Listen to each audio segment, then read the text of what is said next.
Ayala Asherov was born in Israel and began composing around age 16. She would write pop songs and accompany herself on the piano, and for years, her music centered around singer-songwriter works. After she pursued classical studies in school in Tel Aviv and later Berklee College of Music and North Carolina School of the Arts, Ayala branched out to compose film scores, chamber works, and standalone orchestral pieces, all while holding on to her first love, pop. Ayala moved to the Palmetto State in 2000 and has had quite a presence in the musical life of South Carolina since then. Her works have been performed at Piccolo Spoleto, she's scored shows for ETV's Carolina Stories, and as a resident of West Ashley, she frequently collaborates with the Charleston Symphony Orchestra. Coming up on Sonatas and Soundscapes, I share an interview with Ayala, plus we'll hear some of her music performed by South Carolina musicians. I'm Kate Mckinney. Stay tuned. First, a news break from NPR. Good afternoon. You're listening to Sonatas and Soundscapes, your daily classical music show from South Carolina Public Radio. This program is made possible in part by the Paul M. Angel Family Foundation. I'm Kate Mckinney, your host, and I'm broadcasting live from the Wells Fargo studio here at South Carolina Public Radio. Composer Ayala Asherov was born in Israel but moved to the United States in 1994 to study songwriting and composition at Berklee College of Music in Boston, and then she moved to South Carolina in 2000. She's composed nearly her entire life, and her first love was writing songs, and pop songs at that. She began writing singer-songwriter works around age 16, but her compositional career grew throughout the years, and after numerous degrees in composition and film scoring, she now composes all types of music. She still writes pop songs, her first love, but also chamber works, film scores, and standalone orchestral works. She's also a two-time ASCAP Plus award winner. No matter what she composes, however, one element always carries over from her long history with pop songs. I think my sense of melody is always in control and has always been the strongest, or I would say what's drawing me into the piece. So I'll always look for a line, a melodic line that the mind, the ear, the soul can relate to. It's very difficult to me.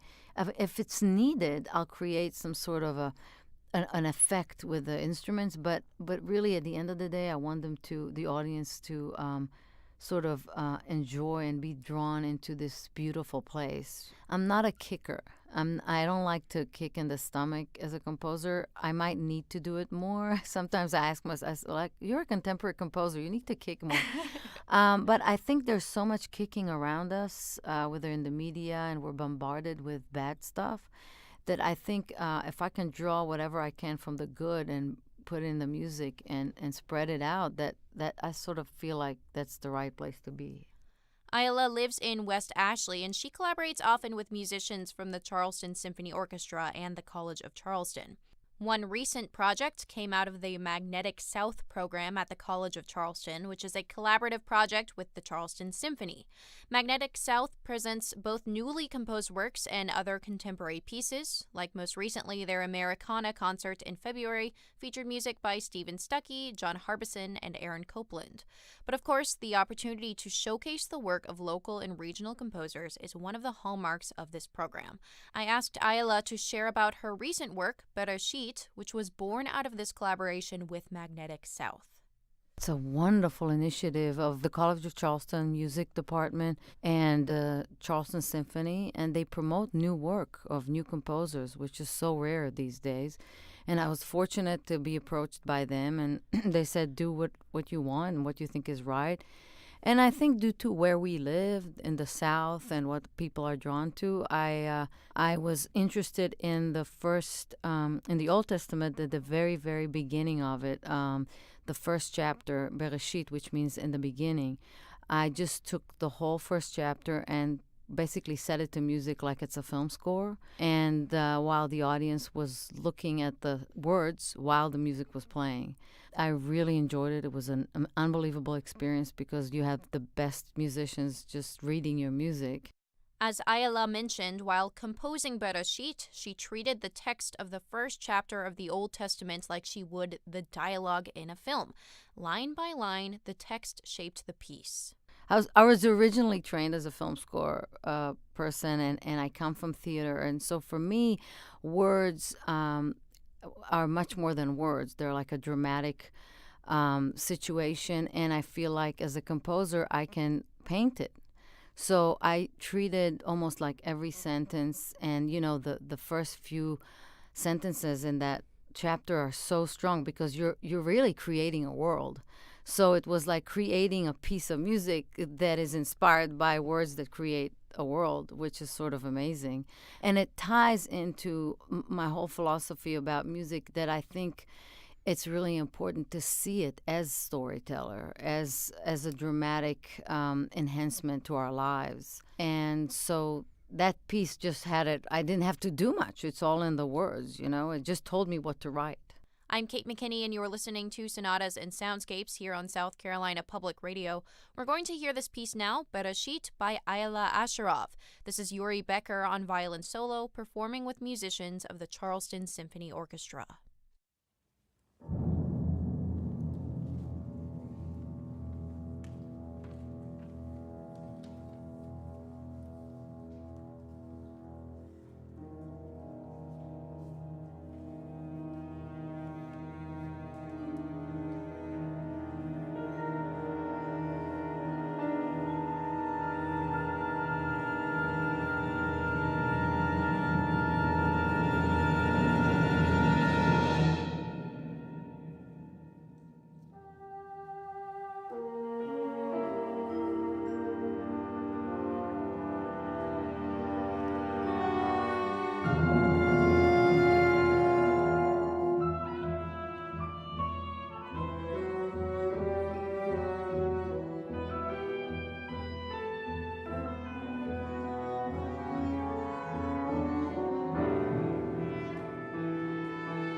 Yuri Becker and musicians of the Charleston Symphony Orchestra in Bereshit by Ayala Asherov.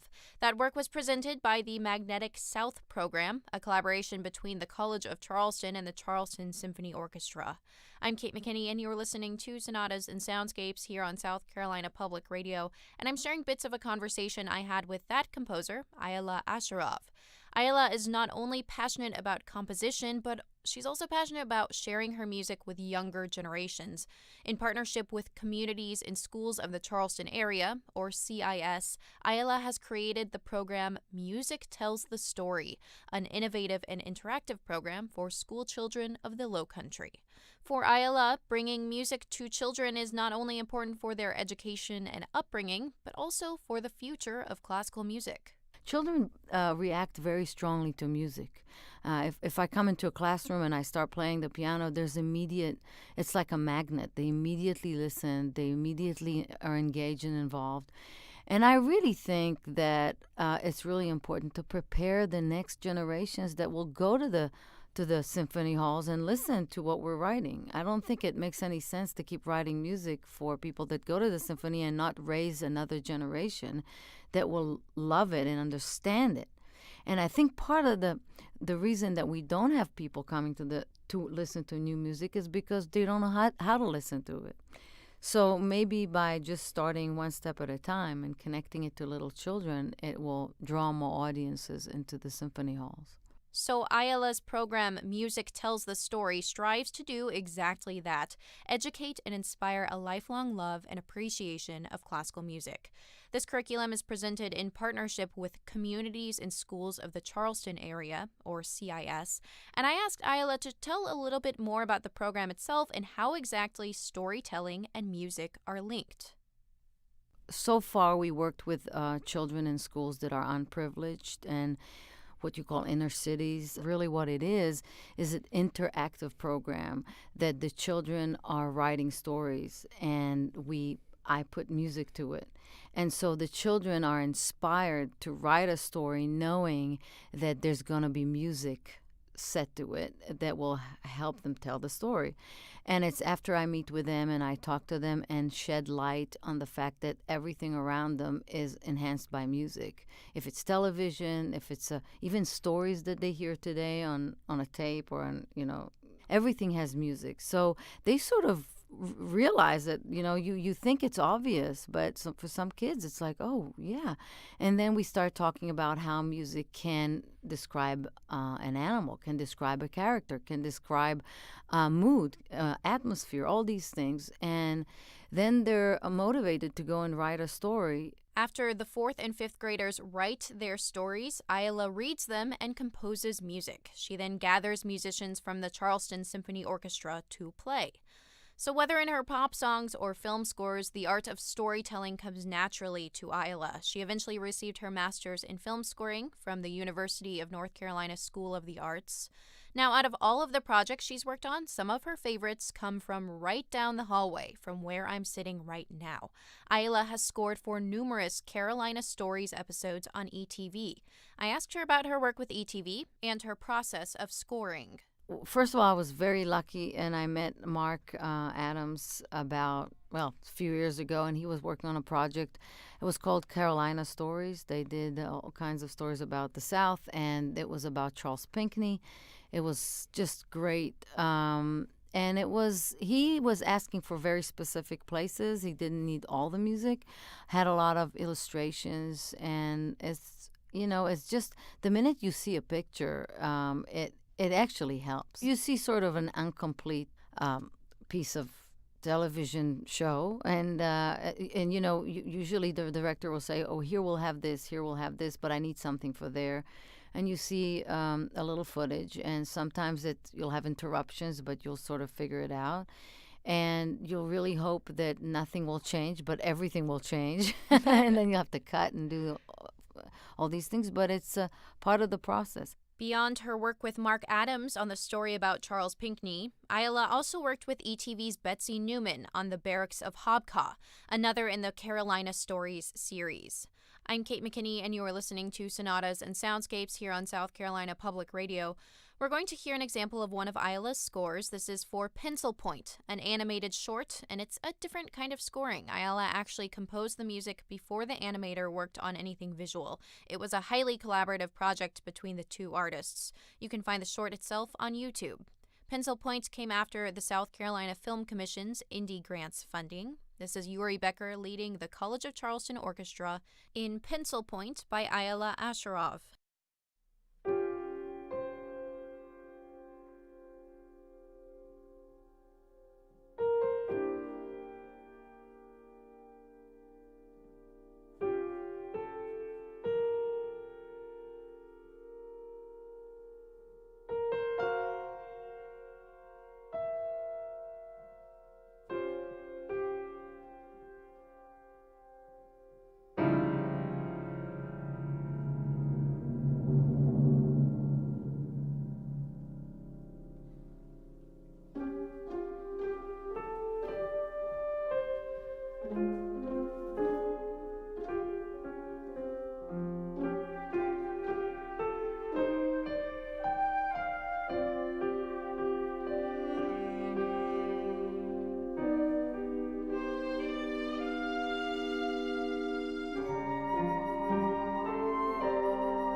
Music by Ayala Asherov for the animated short Pencil Point. We heard Yuri Becker leading the College of Charleston Orchestra. I'm Kate Mckinney, and you're listening to Sonatas and Soundscapes here on South Carolina Public Radio. So far along with this conversation with composer Ayala Asherov, we've heard works that are programmatic in nature. They tell a story or they directly follow a storyline. Well, recently, Ayala has turned her attention to composing music for music's sake, especially works for chamber ensembles. This next piece we'll hear is called Three Rivers, inspired by the Three Rivers of Columbia, South Carolina, where Ayala lived for some time. This was sort of the first piece I sort of said, okay, I'm going to be a chamber composer now.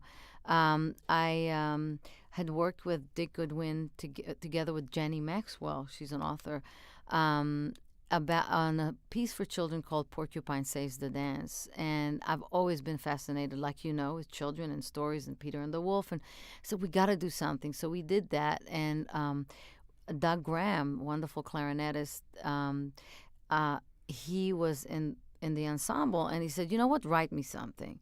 And I said, great. And he said, what? He said, well, we're going to call ourselves the Three Rivers.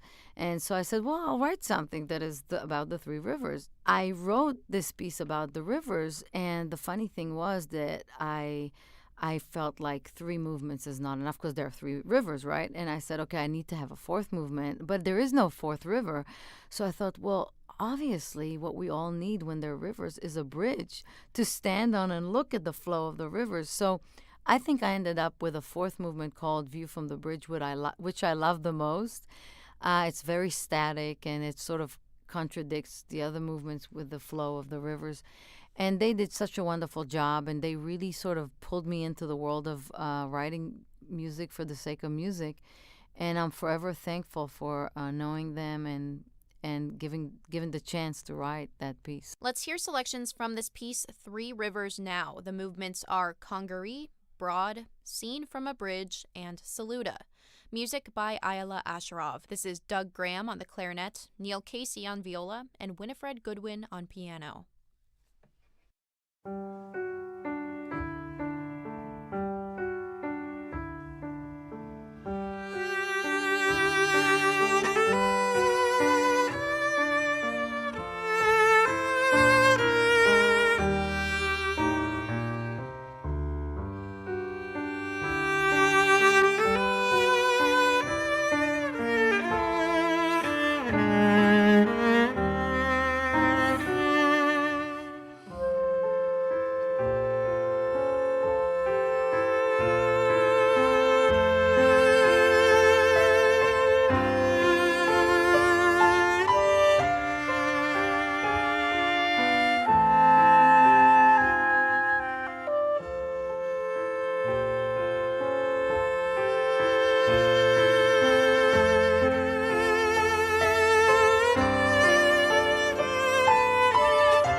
Hungary and Saluda from Three Rivers by Ayala Asherov, inspired by the Three Rivers in Columbia, South Carolina. We heard Doug Graham on clarinet, Neil Casey on viola, and Winifred Goodwin on piano. I thank composer Ayala Asherov for speaking with me. Ayala is coming back to Piccolo Spoleto this year in collaboration with Quiana Parlor. That's June 7th.